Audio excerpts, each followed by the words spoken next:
Over Germany in February 1944, American pilots faced a deadly problem. Their P-51 Mustangs were supposed to be the best escort fighters in the sky. Fast, powerful, with range that no other fighter could match. Yet men kept dying because of something the performance charts never showed them. The Luftwaffe had figured out how to win before the fight even started. German pilots would spot bomber formations cruising at 25,000 feet and do the opposite of what you'd expect. They climbed. Higher and higher, sometimes reaching 35,000 feet, always keeping the sun at their backs. Then they'd plunge down on the bombers like hawks hitting prey. American pilots saw it happening over and over. The Mustang could theoretically reach those altitudes, but theory wasn't keeping anyone alive. These fighters were loaded down with everything they needed for combat: ammunition belts, heavy armor plates, multiple radio systems, external fuel tanks. All that weight meant precious minutes spent clawing for altitude while German fighters got into position above them. Fighter Command Headquarters at Bushy Hall kept receiving the same reports. During big week operations on February 20th, targeting German aircraft factories, multiple P-51 units documented instances where enemy fighters established altitude superiority before engaging. The Americans had to fight uphill, and in aerial combat, that's often a death sentence. When you're 5,000 feet below your enemy in a dogfight, every maneuver costs you energy. Your airspeed bleeds away. The initiative belongs to the other guy. Pilots from the 4th Fighter Group and the 352nd were angry about it in their debriefings. They'd spot contrails forming above them, knowing an attack was being set up, and by the time they climbed high enough to intercept, the bounce had already happened. The Messerschmitt BE 409 G6 had an exceptional climb rate at altitude, despite being an older design. Its lightweight construction and supercharger system gave it an edge. Some German pilots even ran with reduced fuel and limited ammunition to make their aircraft even lighter and more responsive. The tactical mathematics were brutal and simple. Altitude equals energy you can spend. The fighter controlling the high ground controls everything: when to attack, when to leave, forcing opponents to burn energy just trying to reach equal terms. American doctrine required the Mustangs to stay close to bomber formations, meaning they started most fights at the bomber's cruising altitude. German interceptors had no such restriction. They could begin their climb from their own airfields, timing everything perfectly so they'd arrive at optimal attack position exactly when the bomber stream entered their sector. Colonel Don Blakesley of the 4th Fighter Group put it plainly. During a February meeting, every 1,000 feet the Germans started above them, translated directly into American casualties. Not theoretical losses, actual pilots who didn't come home because they couldn't climb fast enough. North American Aviation had calculated their performance specifications with standard combat loads in mind. But war operates differently than engineering reports, and all that essential equipment was costing lives. By early March, frustration at the forward airfields was reaching a breaking point. Pilots demanded solutions. Engineers back at Wright Field were working on supercharger improvements and propeller modifications, but those fixes would take months. Someone at a muddy English airfield decided they didn't have months to wait. Staff Sergeant Joe Yancey wasn't the type to sit around waiting for official solutions. The 24-year-old crew chief from Amarillo, Texas, had spent 18 months maintaining P-51s at Bodney Airfield, home of the 352nd Fighter Group. He understood these aircraft intimately. Every panel, every rivet, every piece of equipment bolted into the fuselage. Yancey had come up through Army Air Force's technical schools at Chanute Field, Illinois. They'd drilled maintenance procedures into him with military precision, weight and balance calculations, equipment specifications, technical orders.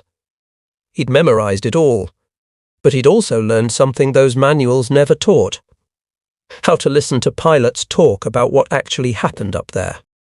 The 342nd had transitioned to Mustangs in late 1943.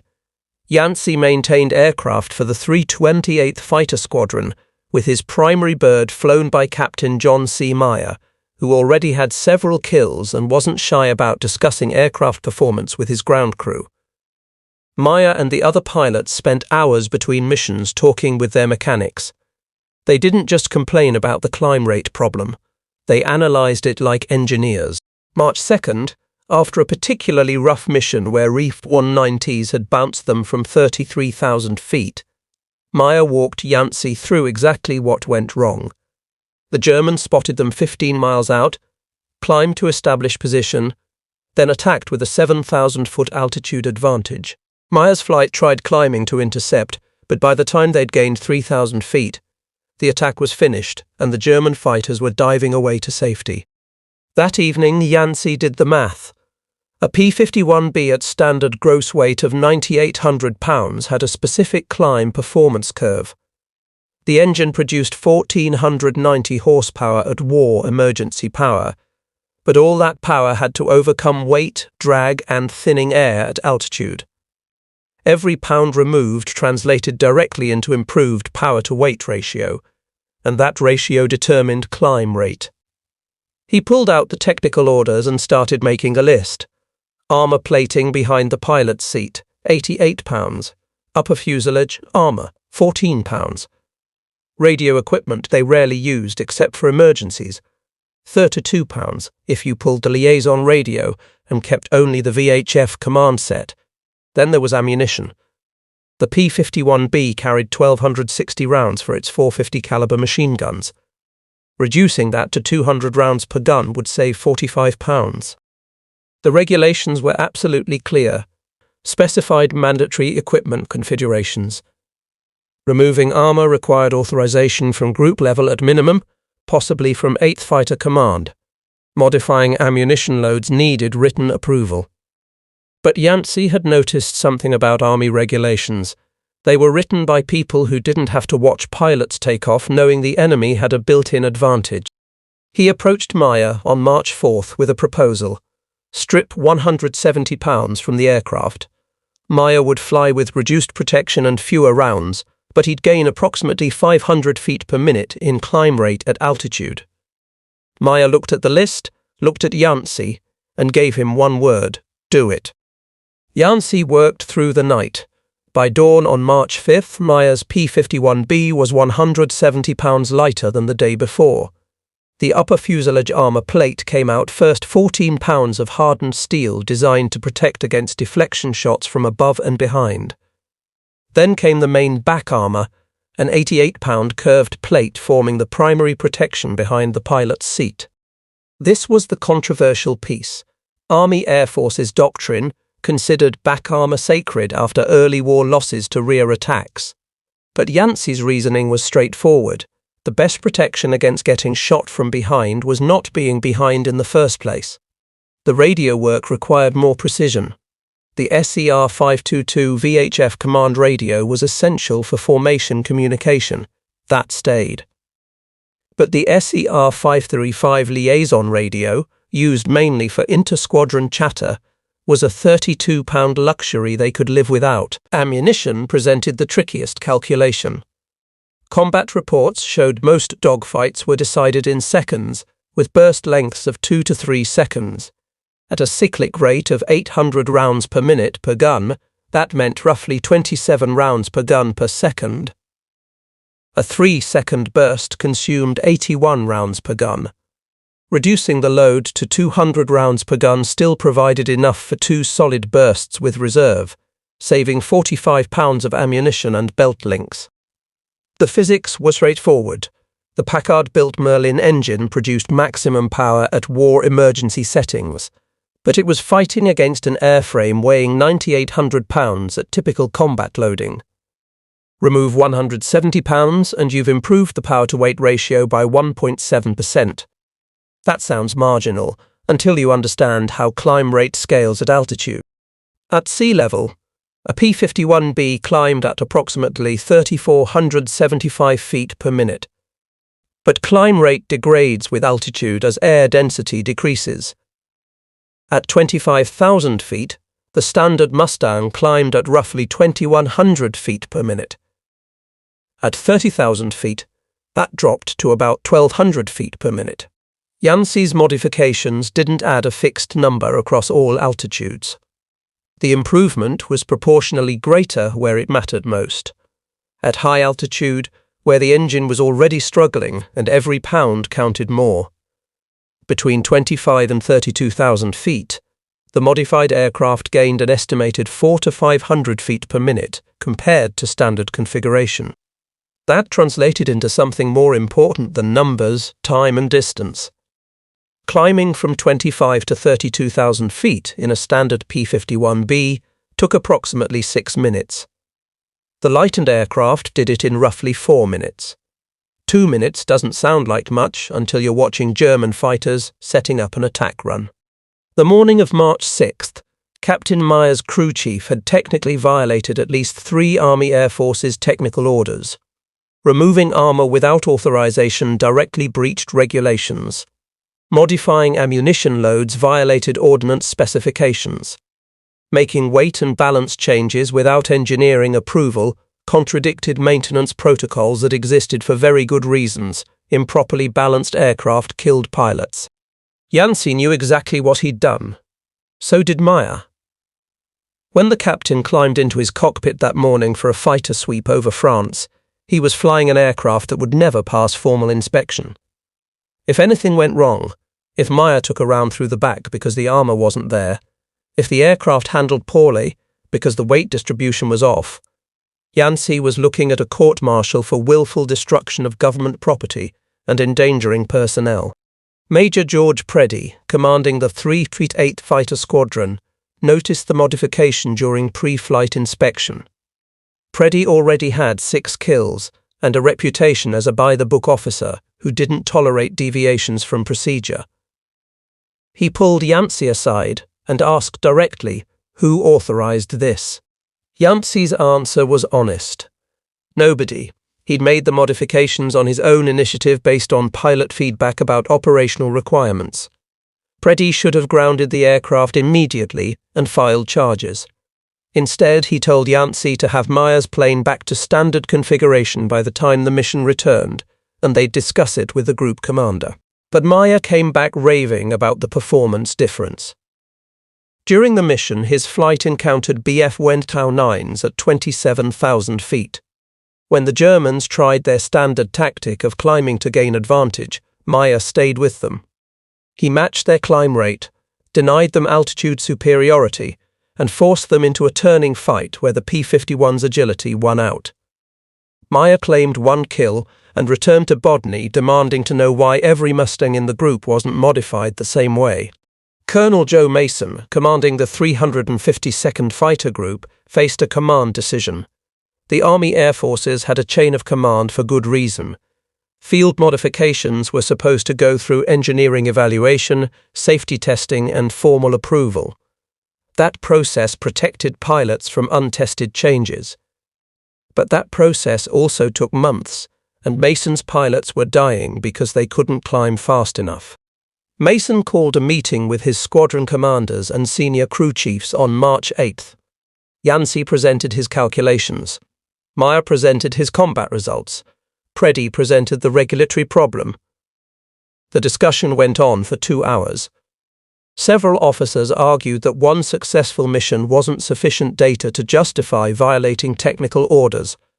Others pointed out that the Luftwaffe wasn't going to wait for right field to approve modifications through proper channels. Mason made a compromise decision. He wouldn't officially authorize the modifications, which would put his own career at risk if 8th Fighter Command found out. But he wouldn't stop crew chiefs from making them if individual pilots requested the changes and accepted the risk. It was a dodge that left everyone exposed but allowed the modifications to continue.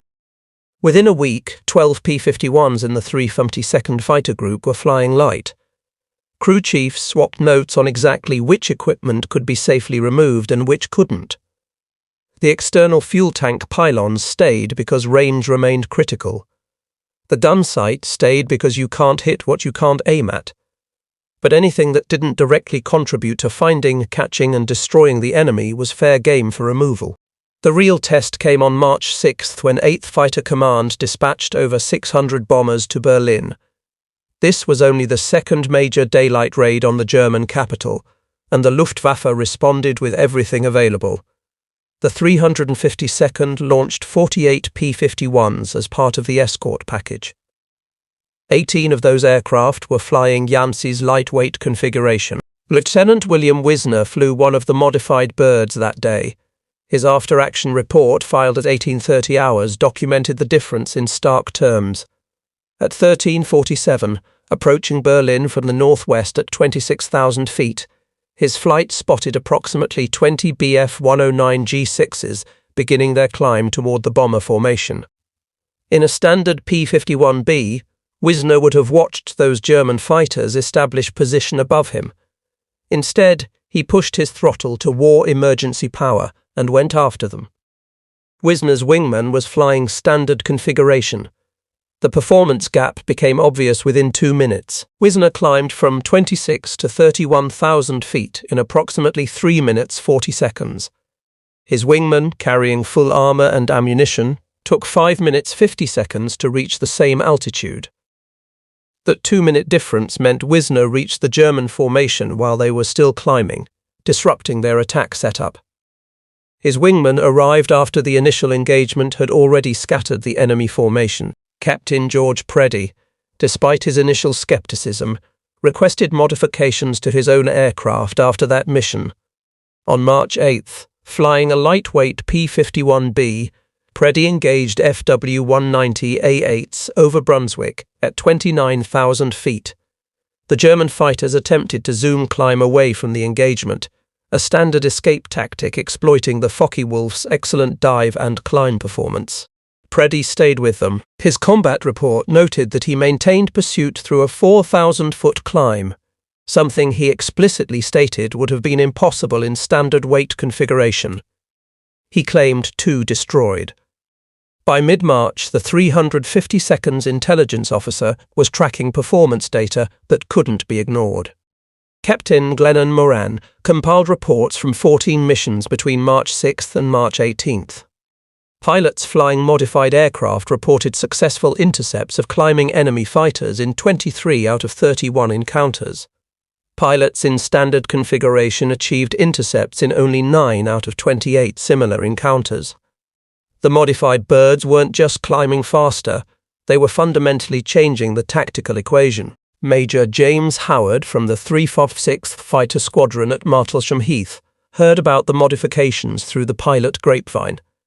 He visited Bodmy on March 15th and spent 3 hours talking to Yancey and the other crew chiefs. Howard took the weight reduction specifications back to his own group, and within days the practice was spreading through 8th Air Force fighter groups based in East Anglia. 8th Fighter Command headquarters at Bushy Hall received its first official notification on March 17th, when Colonel Mason filed a carefully worded report describing pilot-initiated equipment optimization for high-altitude performance. The report included Moran's combat data and pilot testimonies from 19 missions. Mason was essentially daring his superiors to either approve the modifications or order him to stop them. Brigadier General William Kepner, commanding 8th Fighter Command, had the data in front of him by March 20th. Loss rates for the 352nd had dropped 14% since the modifications began. Kill-to-loss ratio had improved from 2.8 to 1 to 4.1 to 1. The modified aircraft were demonstrably more effective in the high-altitude environment where the war was being fought. Kepner faced a choice: enforce regulations and return to previous performance limitations, or acknowledge that field innovation had solved a problem headquarters hadn't. Kepner was a fighter pilot himself, with combat experience dating back to the Spanish Civil War. On March 22nd, he sent a communication to all 8th Fighter Command groups that stopped just short of official authorization. The message stated that group commanders were permitted discretion in aircraft configuration optimization for tactical requirements, and that field-initiated performance modifications could continue pending engineering evaluation. It was bureaucratic language that meant keep doing what you're doing, and I'll handle headquarters. The 4th Fighter Group at Debden implemented the modifications on March 24th. Colonel Don Blakesley, never one for excessive caution, went further than the 352nd had. His crew chiefs pulled additional equipment, including the K-14 gunsight computing mechanism, reverting to simpler fixed reticles and saving another 8 pounds. Some pilots in the 4th removed one of their 4 guns entirely, dropping to .350 calibers and saving 65 pounds of gun weight plus ammunition. That was controversial even among advocates of weight reduction, because firepower mattered in the seconds you had on target. The 357th Fighter Group at least gained Maclopia. At Euston started conversions on March 28th. The 361st at Bottisham followed on April 2nd. By mid-April, an estimated 40% of 8th Fighter Command's P-51s were flying in some variation of lightweight configuration, but the spread wasn't uniform, and differences in approach revealed limitations. First problem, not every mission profile benefited from the modifications. Long-range escort missions to targets deep in Germany, where fighters flew 400 miles to the target and 400 back, needed every round of ammunition. Pilots reported running low on ammo during extended engagements over targets like Berlin or Leipzig. Some groups adopted mixed configurations lightweight birds for high-altitude top cover flights, standard weight for close escort elements that stayed with bombers and faced more prolonged combat. Second problem, armor removal wasn't universally accepted. Older pilots who'd flown in 1943, when early P-51s took brutal losses from rear attacks, were reluctant to give up back protection. Some compromised by keeping the 88-pound main armor plate but removing smaller upper plates. Others kept all armor but focused on reducing ammunition and radio equipment. The 56th Fighter Group, still flying P-47 Thunderbolts, refused to adopt any armor reduction whatsoever, arguing that their aircraft's rugged construction already provided adequate protection. Third problem, maintenance complications. Weight and balance calculations had to be recalculated for every aircraft configuration. Different modifications meant different handling characteristics. Crew chiefs tracked multiple equipment configurations across their squadrons. When aircraft swapped between pilots, confusion arose about what configuration that particular bird was flying. General Kepner issued formal Field Authorization Memo 4412 on April 18th. The memo didn't mandate modifications, but it officially sanctioned them. It specified approved weight reduction categories, armor plating removal, authorized at pilot discretion with squadron commander approval, ammunition loads reducible to no less than 200 rounds per gun, auxiliary radio equipment removal permitted while maintaining command radio functionality. The memo also established limitations: no removal of required instruments, no fuel system modifications, no structural changes to the airframe, and critically it required that all modifications be reversible and documented. By May, North American Aviation's engineers at the Inglewood plant had the combat data from Europe. They were already designing the P-51D model with lessons learned, including weight optimization built into factory configuration, rather than requiring field modification. April 8th, over Brunswick, Captain Don Gentile, flying a modified P-51B from the 4th Fighter Group, spotted 4 Bf-10I-9 G6s at 24,000 feet climbing aggressively toward a bomber formation. Standard doctrine would have been pushing the throttle forward, trying to catch them, hoping to intercept before they reached the bombers. Gentile did something different. He climbed with them. The Messerschmitt pilots expected the usual American response, a stern chase giving them time to reach attack position. Instead, Gentile's lightweight Mustang matched their climb angle. At 28,000 feet he was still with them. At 30,000 he was gaining. The lead German pilot recognized the threat and broke off the intercept attempt, rolling into a splits dive to escape. Gentile followed him down and caught him at 18,000 feet. 1 kill confirmed. His wingman, Lieutenant John Godfrey, was flying standard configuration that day. Godfrey reported being unable to stay with Gentile during the initial climb, arriving at 30,000 feet approximately 90 seconds after the German formation had scattered. He engaged targets of opportunity during the descent, but noted in his after-action report the frustration of watching his flight leader operate at a performance level his own aircraft couldn't match. The combat data was piling up, and it told a clear story. Between April 1st and April 30th, 8th Fighter Command compiled engagement statistics across all P-51 groups. The 352nd, with approximately 65% of aircraft flying modified configurations, reported 89 kills for 12 losses, a ratio of 7.4 to 1. The 359th Fighter Group, which had resisted modifications and kept P-51s at standard weight, reported 34 kills for 11 losses, a ratio of 3.1 to 1. May 8th provided one of the most dramatic examples. Major George Preddy, now commanding the 328th Fighter Squadron and flying a stripped-down P-51B he'd nicknamed Cripes Almighty, engaged 6 FW-100 over Braunschweig at 31,000 feet.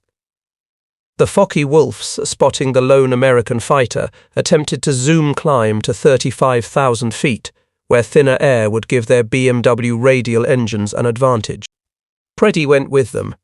His combat report described the engagement in technical detail, maintaining 65 inches of manifold pressure and 3,000 RPM, climbing at approximately 1,400 feet per minute between 31 and 34,000 feet.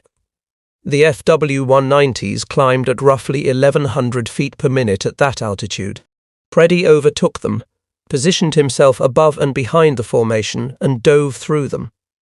2 Focke-Wulfs went down in flames. The remaining 4 scattered and dove away, abandoning their attack run on the bomber stream. Lieutenant Urban Drew from the 361st Fighter Group had a similar experience on May 24th near Magdeburg. Flying a lightweight P-51B, he intercepted Bf-109 G-14s at 33,000 feet and pursued them in a climbing fight to 37,000 feet. Drew's report noted that the German fighters seemed surprised an American escort fighter could operate effectively at that extreme altitude. At 37,000 feet, the air is so thin that control response degrades and engine performance drops dramatically. But the modified Mustang's power-to-weight advantage still provided enough performance margin to stay competitive. Drew claimed 1 kill and damaged another before fuel considerations forced him to break off and return to England. The loss rate differential became impossible to ignore by June. Groups flying predominantly modified aircraft showed a 22% lower combat loss rate compared to groups maintaining standard configurations. 8th Fighter Command's May Operational Analysis Report attributed the difference directly to improved high-altitude intercept capability. The modified P-51s were preventing attacks rather than responding to them. North American Aviation's engineering team at Inglewood had been receiving detailed field reports since late March. Chief Engineer Edgar Schmied and his aerodynamics staff analyzed the combat data alongside weight reduction specifications. They recognized something important: the field modifications weren't just improving performance, they were revealing how overbuilt the B model had been for its actual operational requirements. The P-51D, which entered production in May, incorporated systematic weight optimization from the factory. NAA redesigned the ammunition bay arrangement to reduce structural weight by 34 pounds while maintaining full ammunition capacity.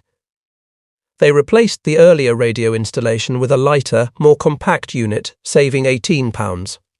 The armour arrangement was reconfigured. Thinner but more strategically positioned plates provided similar protection at 41 pounds less weight.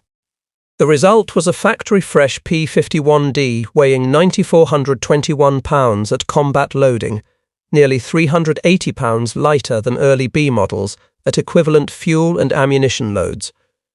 Post-war analysis by Wright Field engineers in 1946 validated Yancey's field calculations with precision test data. The Army Air Force's Technical Data Digest, published in March 1946, documented that P-51D climb performance at 30,000 feet was 1,680 feet per minute compared to 1,260 feet per minute for standard P-51B configuration. The 33% improvement came from combined weight reduction and minor aerodynamic refinements. The lightweight field-modified B models had achieved approximately 1,500 feet per minute at 30,000 feet, falling between standard B and factory D models. The British Royal Air Force conducted comparative trials at Boscombe Down in September 1945, using captured BF-19G12s and FW-90D9s against various P-51 configurations. The test report concluded that lightweight P-51Bs and standard P-51Ds both held climb rate advantages over German fighters above 25,000 feet, effectively neutralizing the tactical advantage the Luftwaffe had exploited in early 1944. The field modification program's success established a principle that influenced fighter design through the jet age. The F-86 Sabre development program in the late 1940s incorporated weight reduction as a fundamental design priority rather than an afterthought. North American engineers, many of whom had worked on Mustang development, built weight targets into initial specifications. The F-100 Super Sabre in the 1950s took this further, with a formal weight control program tracking every component against performance requirements. Modern fighter design incorporates this philosophy systematically. The F-16's lightweight fighter concept in the 1970s directly traced its intellectual lineage to lessons learned in World War II about power-to-weight ratios dominance in air combat. Contemporary fighters like the F-35 employ computational optimization to minimize weight while maintaining structural integrity and systems functionality. What Joe Yancey did with a wrench and arithmetic, engineers now do with finite element analysis and computer modeling. But the principle remains identical. The 352nd Fighter Group's combat record validates the approach. Between March 6, 1944, when Yancey's first modification flew combat, and May 8, 1945, the group claimed 519 aerial victories against 104 losses. George Preddy became the top P-51 ace in Europe with 26.83 kills. John Meyer finished the war with 24 victories. Both flew lightweight P-51s for most of their combat careers. Staff Sergeant Joe Yancey never faced court-martial. He received a commendation instead.